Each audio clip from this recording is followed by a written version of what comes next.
You are listening to continuing coverage of the trial of Chad Daybell from True Crime Today and the Hidden Killers podcast. Let's go back to the courtroom. Thank you. Please be seated. We've got the jurors return. Thank you. Counsel, while we're waiting for the jurors, we will take up on the record at the conclusion of today, after the jurors can dismiss the issue of further stipulated exhibits, and I'll bring that up before we conclude for the day. All rise. All juries present and accounted for. Very well. Please be seated.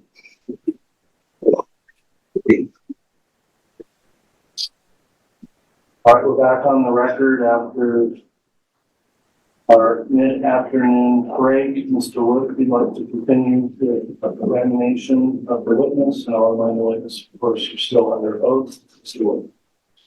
Thank you. And I need to just take up a couple of issues for clarification of the record. Detective, you spoke earlier about searching Roy Vallow's residence. Correct. And you stated the address. What city was that address located in? Rexford. And what state is Rexford in? Oh, yeah. Thank you. Detective, as part of your investigation, did you ever help execute a search warrant on Chad Daybell's residence? I did. I executed a couple of warrants. Okay. When was the first one? January 3rd of 2020. And Chad Daybell's residence, what county is that located? Madison County.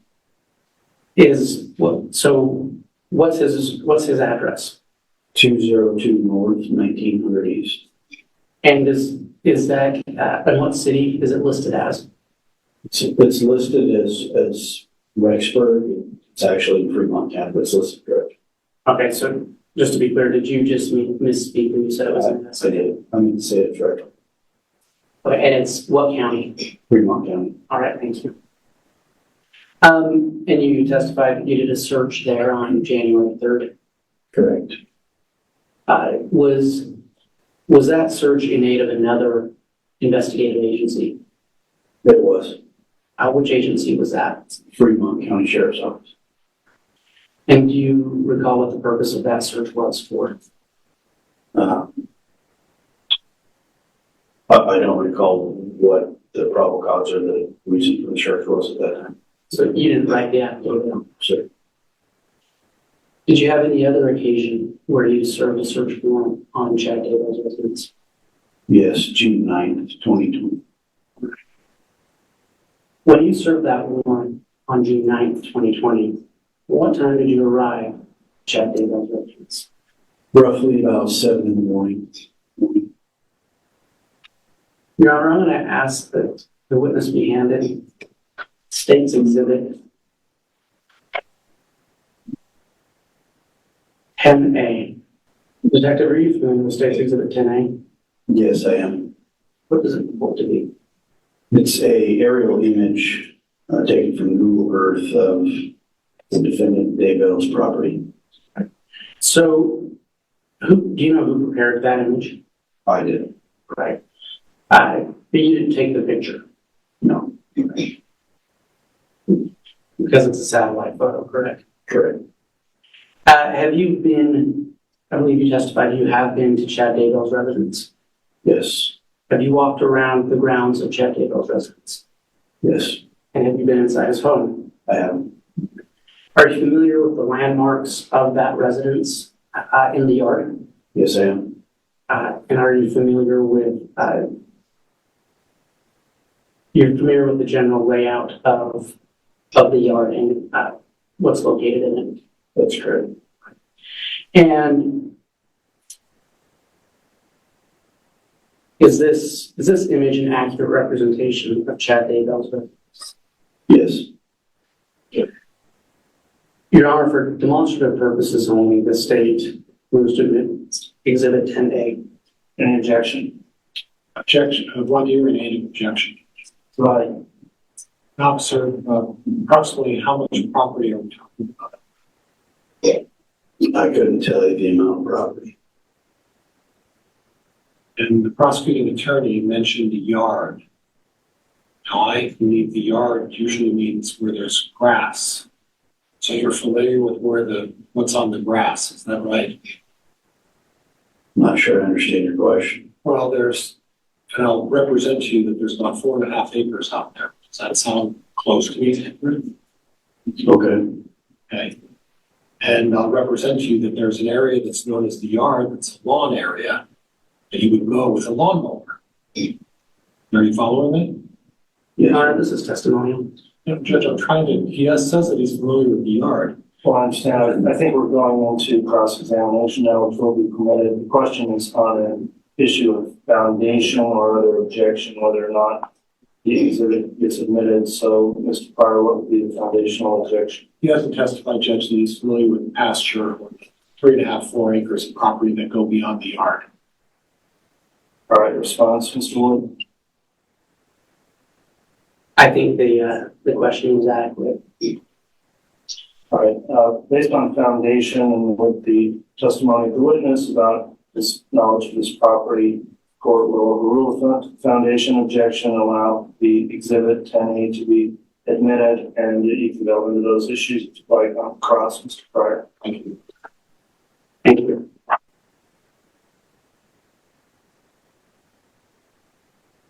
Your Honor, I'll publish that shortly. Detective, so you testified that you executed a search warrant on June 9th, 2020. Correct.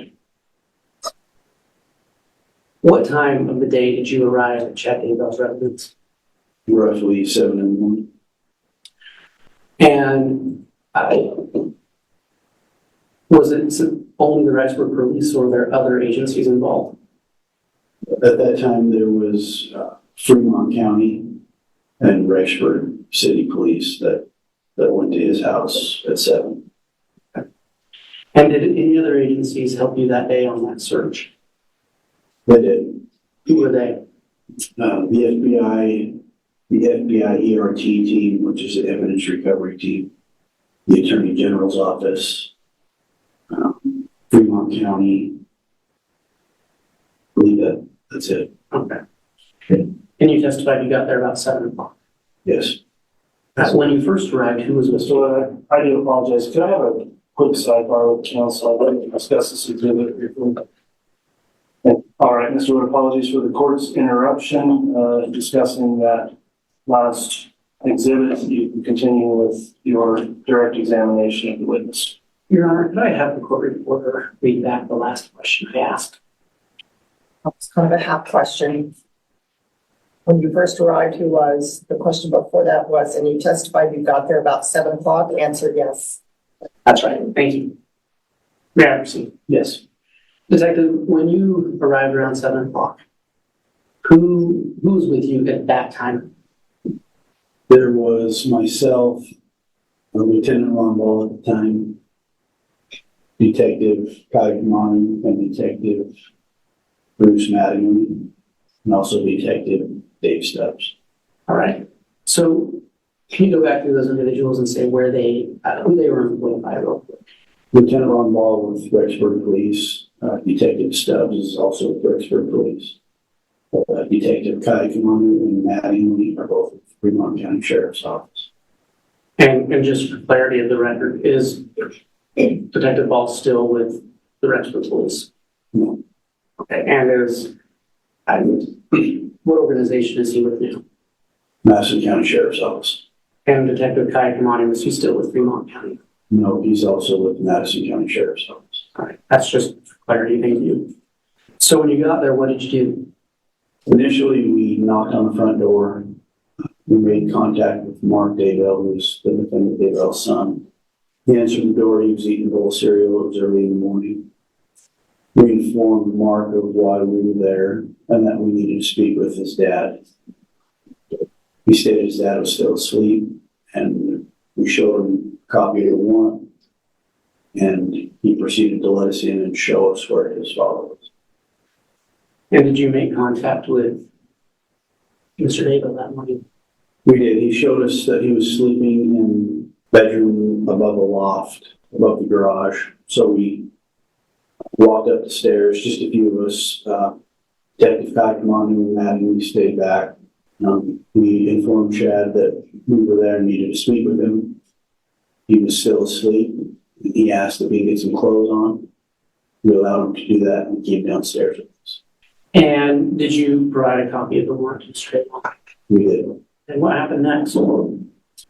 Daybell asked to speak with his attorney. We were standing in the kitchen area. He had a seat in the kitchen. And his attorney at the time was Mark Means. So we allowed him to speak with his attorney. At that time, Mr. Means wanted to speak with one of the investigators. Judge, I'm going to object at this point. That's fine, Your Honor. We'll stop that. Very well. After Mr. Daybell spoke with his attorney, what was the next step in your portion of the investigation? I allowed Mr. Daybell to sit in the front room. He sat on his recliner closest to the door.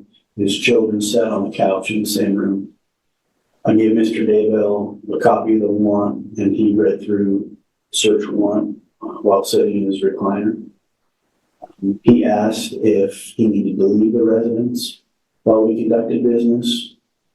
We informed Mr. Daybell he didn't need to leave the residence, but if he chose to stay, he would be accompanied by an officer just for safety purposes. After you had that conversation, what did you do?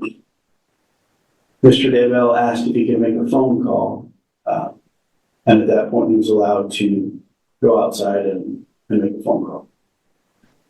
And where did you go? I went outside with him. And what did you do after that?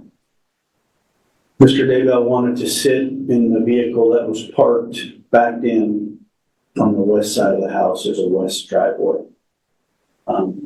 So I allowed him to sit inside the vehicle, windows rolled up, and make a phone call. I stood in the grass area close to the vehicle. At this time, Your Honor, I'm going to ask to publish State's Exhibit 10A. You may. Detective, do you have that pointer? Yes, I do. Okay. Can you point out where the front door of Mr. Daybell's residence is in that image, or where it would locate? There's two doors. I don't know which one Mr. Daybell used as a front door. I can tell you there's a door right here and a door on the back side. Okay. So Mr. Daybell was roughly, that's not the vehicle he was in, but it's roughly parked in the same area. And I was standing here in the grassy area. Earlier there was some talk about the yard or the grassy area. Can you just outline for the jury where, I'm going to call it the grass area of the yard, is located on that image? The grass area is right through here. And is that a driveway behind the house as well? Yes, there's a driveway here. And to the just east of that, what is that? Is that grass as well? There was grass here. There's a little shop area. There's a shed here. And then this is, I guess you would call it pasture area. Did you observe any livestock there? No. Detective, you testified. If you can show again where Mr. Daybell was and where you were in relation to him when he went outside to make a phone call. So Mr. Daybell was sitting in a vehicle fairly close to this location. He was sitting in the driver's seat. He was backed in. I was standing here just observing Mr. Daybell make the phone call. And did you observe his behavior while he was making that phone call? I did.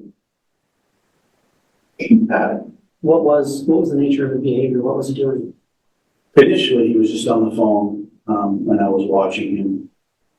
But as the call progressed, he had the phone in his right hand and was intently looking over his right shoulder. And so I found it odd. I wanted to see what he was looking at. So I maneuvered myself to see what he was so intently looking at. And when you did that, did you attempt to orient yourself so that you would be looking in the same direction you perceived him looking at? That's correct. What did you see when you did that? So with the vehicle backed up here, he was looking over his right shoulder in this direction. I stood over here, kind of in front towards the roadway to see exactly what he was looking at. And when I looked that way, I saw this area, this pond area. Okay. Now, let's look at that pond real quick. If you can just kind of run the pointer around it so the jury's sure where it is. Right here. And There's a tree right here, thank you. and then a pond. And when, at the time you noticed Mr. Daybell looking over there, was there any activity going on over there? There was. So like I testified, we got there about 7 o'clock. When we made contact with Mr. Daybell and the scene was secure, we radioed for the other units that were staged about a mile and a half down the road that they can come start marking things off in the search warrant. So as time passed, Mr. Daybell was reading the warrant on his recliner. While he was doing that, there were ERT members and other officers that started marking off different sections in the backyard that we wanted to search. Now, Detective, just for clarity of the record and for the jury, I believe you defined ERT earlier, but can you tell the jury again what ERT is? Evidence recovery team And who are they associated with? with the FBI. Now, Detective, were you the lead of executing the search warrant that day? But I wasn't in charge of the search warrant. So, and just for clarity again, what did you see when you looked in the direction you thought Mr. Daybell was looking at? Or I guess, what activity did you see? There were some ERT members marking off a section under this tree right next to on the east side of the pond area. So right in this general location. What did you do next in your part of the search that day? I was tasked with going into the backyard and sifting through what we determined was a fire pit. Can you show the jury on that map or on that picture where the fire pit is located? And you said, I apologize, but for the record, would you have the witness please reference where that pointer just went somehow, so there's a full representation of the record? yes, Detective, if you can point there again and describe what it is you're pointing at, where it is you're pointing. The fire pit area, which there's like a little tree here. It's just to the north of the tree. Yes, Is that adequate, Your Honor? it is. So you said you went north of the fire pit. Exactly what did you do? So a few of us were tasked with getting dirt and anything that was in the fire pit and putting it through a sifter. So that's originally what I was tasked to do by the team leader of the ERT team. About approximately what time were you doing that? I'd say roughly probably 9 in the morning for that one. Who was the team leader of the ERT team?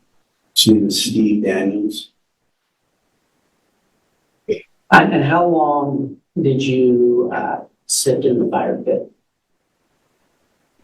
I would say probably 35, 45 minutes. And so when you sifted, what kind of tool did you use to do that? It was a wooden sifter. We would scoop shovels full and put it in the sifter, and wooden handles you would just shake back and forth. And any larger debris would stay on the top of the wire screen. And did you find anything of interest while you were sifting through the fire pit area? Not at that time, no. Did you move to another another area of the search? I did. When approximately did you do that? You asked for a time? Approximately, yes. Probably 10-ish maybe. And why did you? There were ERT members and some other members of law enforcement that had marked off a place under this tree next to the pond. They had called and wanted some other people over there to help with that area, so I left the fire pit area and responded to this section right here next to the tree and pond. And what did you observe when you got over there? I observed ERT marking off, they had already marked off probably a 6x6 section.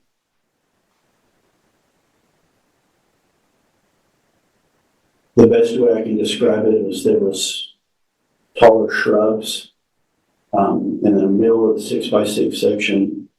It looked like there was just a little bit of grass, probably the length of sod, and some dirt protruding through the grass, but there were no taller shrubs like on the outside of the section. What happened next?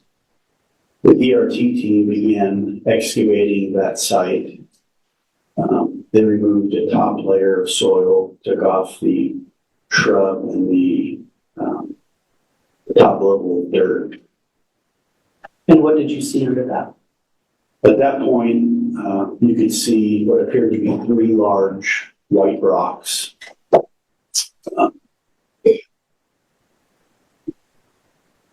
And as soon as they did that, we could start to smell the odor that, through my training experience as a decomposing body. Let's talk about that. Have you, on other occasions through your work, smelled the decomposing body? Unfortunately, yes, I have. And is there a distinctive smell to you that you associate with that? There is. And it's your testimony that as that first layer of brown was lifted off, you began to smell that. That's correct. What did you observe next? After they slowly and methodically dug around the white rocks, they were removed. ERT took pictures and measurements. They continued to dig down. Right below the layer of rocks were 2 pieces of thin wood paneling, just right below the rocks. Were you still able to smell that smell you had described? Yes, as they dug down, it got stronger. Were those boards removed? They were. What did you observe after that? So after the boards were removed, you could see the discoloration of dirt. So you had dry dirt, and then underneath the boards was like a wet, moist type dirt. So it was pretty obvious there, the distinction between the soil. Then what happened? They continued to brush away the wet soil, and at that point, you could start to see the black round object start to protrude through the dirt. And describe that object. About what size was it? Initially, it just looked like a littler black round object. They dug down further carefully, and it appeared to take shape of the crown of a human head. What did you do after that, or what did you observe once that was uncovered? So once the black round object was uncovered, at that point, the ERT team leader, Steve Daniels, got a small, sharp instrument and made a slit in the black plastic. He kind of opened that up just a little bit, not to damage or manipulate any of the evidence. But underneath the black plastic was another white layer of plastic. So he used that same instrument and cut a slit down the white plastic and kind of opened it up. And at that point, it looked to be brown human hair. After that was discovered, what happened next? As soon as that was discovered, we received information on the radio that the defendant Daybell was leaving his daughter's residence, which was catty corner to his residence, at a high rate of speed. At that point, Mr. Daybell was pulled over and subsequently placed in custody. Did you go back to the site where what appeared to be a human head was located? I did. When I got back to what we ended up calling burial site, they continued to excavate around that black plastic.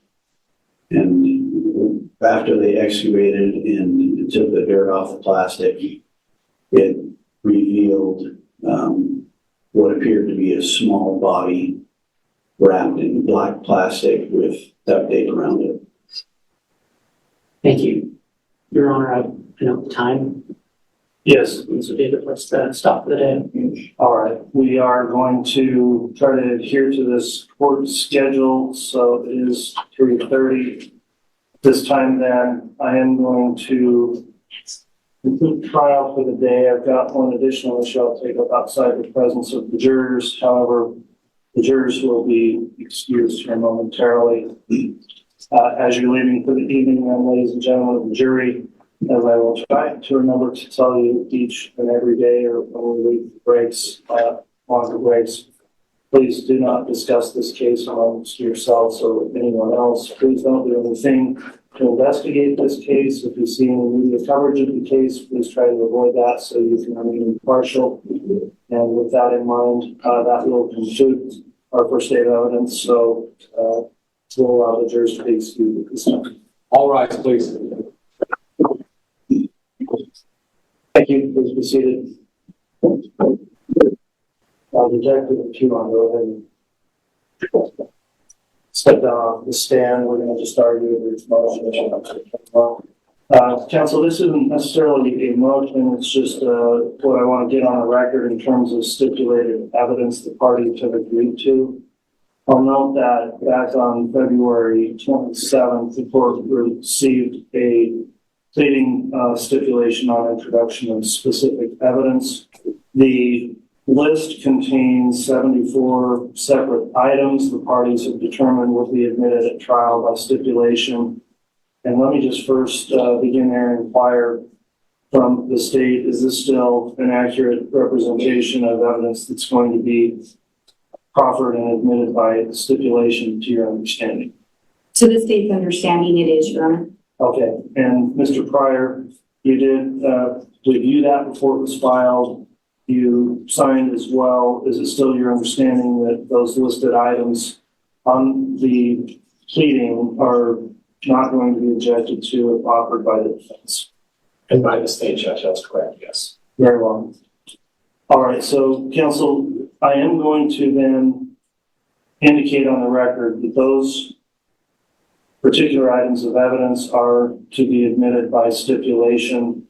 The one thing in keeping our record straight is that those are listed out in a 1 through 74 listing, but those do not correspond with the evidence markings in the case. In other words, those are not the exhibit numbers or letters that will be admitted in trial. So I'll keep the list running, but each one of those, of course, needs to be independently marked and admitted with independent trial stickers so the exhibits are kept straight in the record. And our clerk will assist with that as they come in, but I assume all of those are going to be pre-marked and admitted. And if you wish to reference them on the pleading throughout the trial, you can do that, but we need to make clear that all those exhibits are not. In other words, the pleading does not correspond to the actual exhibit numbers of the trial. Is that the state's understanding? Yes, Your Honor. And maybe if I may ask for some clarification from the court. Yes. We do have in here, one of the stipulations covers essentially documents that are in relation. If we have a business record affidavit or a custodian of record affidavit, then we would stipulate that the documents covered or the exhibits covered would be admitted. Does the court want us to introduce those business record affidavits or custodian of record affidavits as their own exhibit? I'll let defense weigh in, but I think that makes the most sense to me. Separate affidavits should be admitted as separate exhibits, so those can be tracked down later if someone's referencing the record. Judge, they're stipulated exhibits, so I'll let the prosecutor decide how they want to handle it. Okay. Thank you, Your Honor, because I think at the end of the day, the affidavit itself is stipulated to, but really what matters is the content and documents covered by that affidavit or what's actually going to be admitted as evidence. So, but we have those if the court would like those admitted as well for the record.